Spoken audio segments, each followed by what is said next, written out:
Selamat datang di channel Pemuja Malam. Jangan lupa like, share, and subscribe ya. Terima kasih.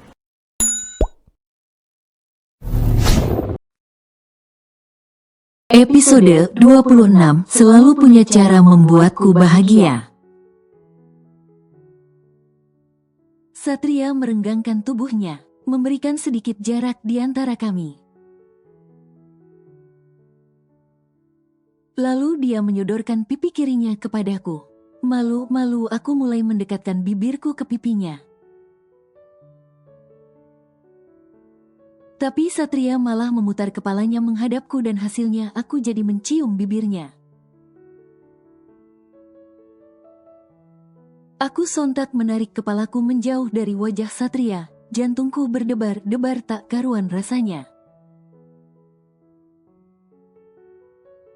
Dia mempermainkanku, dasar ya, hahaha. Satria terkekeh, memang dia pikir ini lucu apa? Lihatlah, baru beberapa detik yang lalu Satria dipenuhi kemarahan, sekarang dia sudah seriang ini. Dasar labil, terima kasih ya, sayang, aku mencintaimu. Mulai sekarang jangan menjaga jarak denganku, aku bisa mati nanti, ucap Satria dengan senyum mengembang lalu melepas pelukannya. Aku hanya terdiam menahan malu dengan wajah yang memerah bak kepiting rebus. Ya, terserahlah dia mau berkata apa. Manda, apa kau masih menyimpan nomor ponsel mantanmu itu? Tiba-tiba Satria bertanya. Masih, aku menjawab apa adanya. Memang aku masih menyimpan nomor Evan, tapi aku tak pernah sekalipun menghubunginya. Dan dia jelas saja tidak bisa menghubungiku karena aku sudah mengganti nomor ponselku. Aku juga sudah melarang Sinta memberikan nomorku kepada Evan. Kenapa kau masih menyimpannya? Kau masih mencintainya? Satria mendelik kepadaku. Apalagi sih ini? Jangan mulai lagi deh, Sat. Aku memutar bola mataku dengan malas. Hehehe, aku hanya bercanda. Aku bisa minta nomornya. Untuk apa?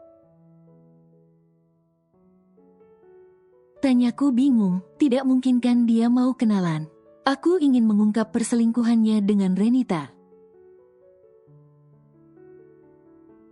Agar orang-orang tak menjelekkanmu saat kita menikah nanti. Jadi Renita bukan korban dari perselingkuhanku, tapi akulah korban sebenarnya. Satria menjelaskan dengan masuk akal. Aku pun memberikan nomor ponsel Evan kepada Satria. Kau punya fotonya? Tidak. Aku berbohong, padahal aku masih menyimpan satu fotoku bersama Evan. Tapi aku tak ingin mengatakannya kepada Satria, dia pasti menuduhku yang macam-macam lagi. Baguslah kalau tidak punya, Satria melengos. Itu kan, untung saja aku jawab tidak. Bagaimana kau mengungkapkannya? Aku benar-benar penasaran, apa yang akan dilakukan Satria? Kau tenang saja, nanti akan aku ceritakan kalau sudah selesai. Ya, sudah, aku pergi dulu. Kalau ada apa-apa, cepat kabari aku. Kau mau kemana? Jangan berkelahi lagi. Aku memandangnya dengan khawatir. Aku ada urusan sebentar. Aku tidak akan berkelahi. Kau jangan sedih lagi. Aku akan secepatnya kembali. Aku pergi dulu. Aku hanya mengangguk dan Satria mengecup keningku lalu dia berlalu pergi. Aku merasa lebih tenang sekarang. Lelaki itu memang selalu punya cara membuatku bahagia. Aku kembali mendekati ranjang ayah yang sepertinya masih betah tertidur. Aku memandangi wajah tuanya, berharap Tuhan memberinya umur yang panjang. Aku sangat menyayangi ayah, ucapku sambil menggenggam erat tangan ayah yang mulai keriput. Selepas dari rumah sakit, Satria segera tancap gas menuju kantornya. Dia berjalan dengan tergesa-gesa memasuki gedung Wijaya Group. Semua karyawan memandang aneh bos mereka itu. Bagaimana tidak, Satria datang ke kantor dengan pakaian kasual dan wajah babak belur. Jelas saja semua orang yang melihatnya bertanya-tanya. Tapi Satria tak menghiraukannya, dia melangkah cepat memasuki ruang sekretarisnya. Pak Satria, ada apa? Sekretarisnya terkejut dengan kedatangan Satria dengan penampilan begitu. Tolong lacak pemilik nomor ini. Satria menyodorkan ponselnya yang terpampang nomor Evan. Iya, baik Pak. Sekretarisnya itu langsung mengoperasikan laptopnya. Segera melacak keberadaan si pemilik nomor itu alias Evandi. Sudah ketemu? Satria bertanya dengan tidak sabar. Sudah, Pak. Dia masih di Jalan Anggrek dan bergerak ke Jalan Cempaka. Bapak bisa ikuti titik merah yang bergerak ini. Sekretarisnya menjelaskan dengan rinci. Bukankah itu ke arah rumahku? Gumam Satria di dalam hati. Baiklah, terima kasih. Satria segera menyambar ponselnya dan berlalu dari ruangan itu. Satria berlari keluar dari gedung Wijaya Group, membuat semua orang semakin bingung melihat tingkahnya. Lelaki tampan itu segera melajukan mobilnya dengan kecepatan tinggi, menuju jalan yang disebutkan sekretarisnya tadi. Satria terus memperhatikan titik merah di ponselnya yang semakin mendekat dengannya. Dia terus memperhatikan sekelilingnya, mana tahu menemukan petunjuk tentang Evandi itu. Loh, titiknya menuju ke rumahku. Dan itu. Netra Satria menangkap sesuatu yang tak asing di depannya. Itu kan mobil sport merah yang aku tabrak kemarin? Satria memperhatikan mobil di depannya itu dengan seksama. Dan matanya tertuju pada bumper mobil itu yang lecet. Iya, ini dia mobilnya. Kenapa dia menuju rumahku? Atau jangan-jangan... Satria segera menambah kecepatan mobilnya lalu menyalip mobil sport merah itu dan memalangnya. Evandi yang terkejut, sontak mengerem mendadak. Satria kemudian turun dan berjalan mendekati mobil Evandi. Keduanya panik saat melihat Satria. Van, itu suami aku. Mampus kita. Renita panik dan ketakutan. Tenanglah, biar aku yang menghadapinya, ucap Evandi. Satria mengetuk kaca mobil Evandi dengan keras dan si pemilik mobil pun membuka kaca mobilnya. Keluar, atau aku akan menyeretmu, teriak Satria penuh kemarahan. Evandi pun keluar dari mobilnya, sementara Renita hanya terdiam ketakutan. Kau yang bernama Evandi kan? Tanya Satria dengan sorot mata yang menyalang. Iya, memangnya kenapa?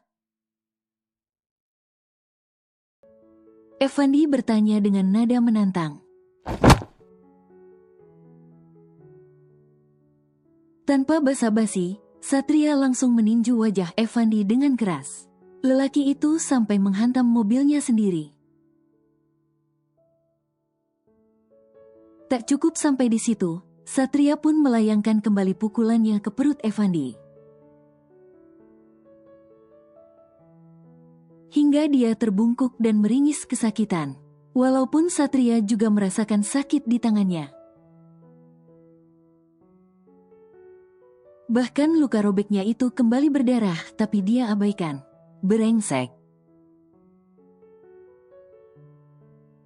Evandi yang tak terima atas perlakuan Satria pun berusaha melawan. Dia pun berniat menyerang Satria, tapi dengan cepat Satria menerjangnya hingga tersungkur ke aspal. Melihat Satria menghajar kekasihnya, Renita pun akhirnya keluar dari mobil. Cukup, Sat, jangan memukulnya lagi. Renita membantu kekasihnya itu berdiri. Kalian cocok sekali, sama manusia menjijikan. Kau tahu, aku menghajarmu bukan karena kau berselingkuh dengan wanita murahan ini. Tapi itu balasan karena kau sudah menyakiti Amanda 2 tahun yang lalu. Satria menatap tajam ke arah Evandi. Mendengar kata-kata Satria, Renita sontak memandang heran Evandi. Apa maksudnya? Kau pernah ada hubungan dengan wanita itu sebelumnya? Ternyata kau belum tahu ya, kekasihmu ini mantannya Amanda. Dan aku bersyukur kau sudah merebut lelaki bajingan ini darinya. Satria memandang sinis kedua insan tak tahu malu itu. Apa? Renita melongo kaget. Kenapa kau terkejut? Satria berbicara dengan nada mengejek. Sekarang juga ambil barangmu dan angkat kaki dari rumahku. Satria mengusir istrinya. Sat, jangan, Sat. Aku mohon, kalau kau mengusirku, aku akan kemana? Renita memelas. Mana ku tahu, itu bukan urusanku. Selama ini kau pergi kemanapun yang kau mau, aku juga tak pernah tahu. Kenapa sekarang aku harus tahu kau mau kemana? Atau kau tinggal saja bersama selingkuhanmu ini? Ucap Satria sinis dan berlalu pergi dari hadapan kedua insan menyedihkan itu. Arg, kenapa bisa ketemu dia sih? Renita berteriak kesal. Setelah ini aku harus kemana? Ucap Renita bingung. Kau bisa tinggal bersamaku atau pulang ke rumah orang tuamu. Evandi memberi saran. Apa aku bisa hidup di kontrakan sempitmu itu? Aku juga tak mungkin pulang ke rumah orang tuaku di kampung. Aku tak ingin hidup susah lagi. Evandi menghela nafas melihat kesombongan kekasihnya itu. Kalau bukan karena uangmu, aku juga tak mau menampungmu, batin Evandi. Ya, sudah bersabarlah sebentar di kontrakanku, setelah bercerai dari suamimu itu. Kau pasti mendapatkan harta gono gini dan kita bisa membeli rumah yang besar atau buat modal usaha. Kalau dilihat dari kekayaannya, kau tak mungkin mendapatkan sedikit. Evandi mulai memprovokasi Renita. Kau benar juga. Renita tersenyum licik. Sementara Evandi hanya mengeraskan rahangnya menahan geram kepada Satria. Brengsek kau, Satria, aku pasti akan membalasmu. Gumam Evandi di dalam hati. Setelah menangkap basah Renita dan selingkuhannya, Satria pulang ke rumah dan memerintah pembantunya untuk membereskan semua barang-barang Renita dan mencampakkannya keluar. Masukkan semua barang-barangnya ke dalam tas dan letak di pos satpam. Jangan biarkan dia masuk ke rumah ini lagi. Satria memberi perintah. Baik, Tuan. Mirna dan Mang Udin mengangguk patuh walaupun bertanya-tanya dalam hati apa yang terjadi. Sudah beberapa hari tuannya itu tidak pulang ke rumah. Dan sekarang pulang dalam keadaan babak belur lalu mengusir istrinya. Beberapa saat kemudian, Renita memberanikan diri untuk datang ke rumah Satria. Tapi Mang Udin menahannya di depan gerbang dan tak mengizinkannya masuk. Maaf, Anda tidak boleh masuk. Mang Udin berbicara dengan tegas. Hei, berani sekali kau melarangku masuk. Renita berteriak tidak terima. Ini perintah Tuan Satria. Tapi aku mau ambil barang-barangku, ucap Renita.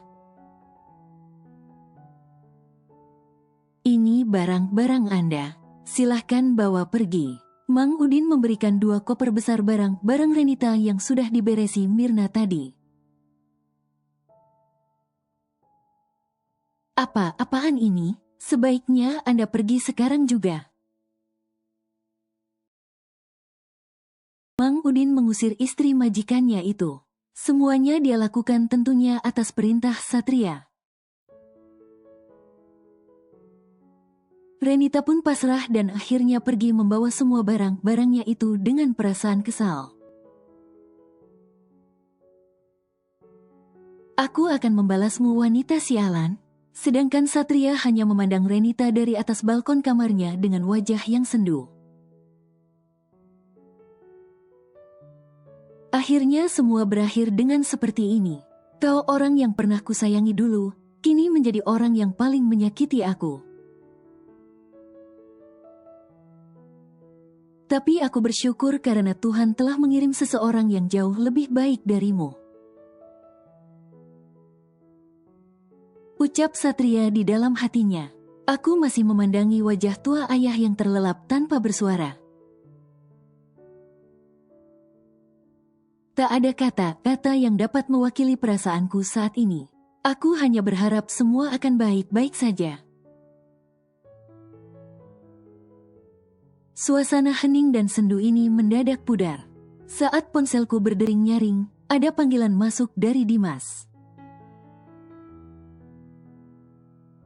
Buru-buru ku jawab, sebelum deringnya mengganggu tidur ayahku. Halo, ada apa, Mas? Tanyaku. Manda, kamu di mana? Kenapa rumahmu kosong? Aku di rumah sakit yang di dekat rumah kita, ayah kolaps tadi. Aku mengadu kepada sahabatku itu. Apa? Kenapa kau tidak mengabariku? Aku panik, jadi lupa. Baiklah, aku segera ke sana. Dimas mengakhiri pembicaraan kami sebelum aku mengatakan apa-apa. Aku heran. Kenapa sih semua lelaki selalu bertindak sesuka hatinya? Baik Satria maupun Dimas, keduanya sama saja. Bicara tentang Satria, aku jadi teringat dengan lelaki itu. Kemana dia? Sedang apa dia sekarang? Mendadak aku khawatir dengannya, mengingat dia pergi setelah mendapatkan nomor Evan. Tiba-tiba ponselku bergetar, ada sebuah pesan dari Dimas. Di mana kamar ayahmu? Kau bisa keluar sebentar? Aku pun segera beranjak keluar dari ruangan ayah dan menunggu sahabatku itu di depan pintu. Dari kejauhan aku bisa melihat Dimas berlari menghampiriku. Ada guratan kecemasan di wajahnya. Manda, jadi bagaimana keadaan ayahmu? Dimas bertanya dengan nafas yang tersengal sambil memandang ayah dari balik kaca. Sudah stabil, tapi masih tertidur karena pengaruh obat. Lanjutku lagi. Syukurlah. Dimas menghela nafas lega. Lalu kau sendiri, kau baik-baik saja kan? Memangnya aku kenapa? Tapi itulah Dimas, dia selalu saja mengkhawatirkan aku. Perhatiannya sungguh luar biasa. Aku baik-baik saja kok.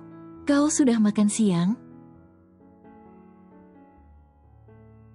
Ya, ampun aku lupa. Saking syok dan paniknya, aku sampai lupa untuk makan. Pantas dari tadi aku merasa lapar. Belum, aku menggeleng.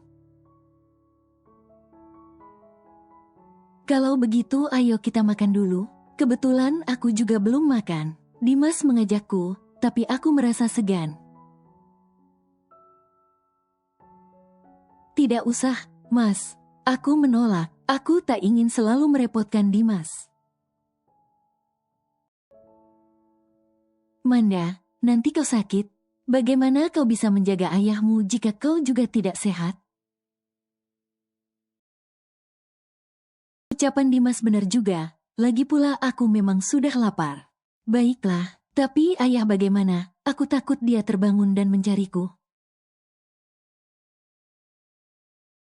Ucapku dengan wajah cemas. Kita bisa menitipkan ayahmu sebentar kepada perawat jaga itu. Dimas menunjuk seorang perawat yang sedang berdiri sedikit jauh dari ruangan ayah. Dimas pun berjalan mendekati perawat itu lalu berbicara dengannya.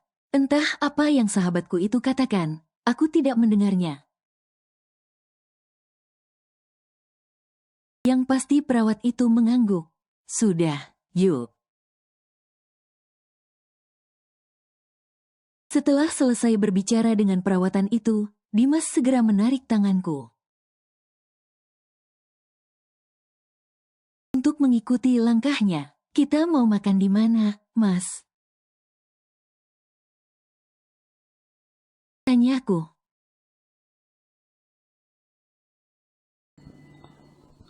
Bersambung.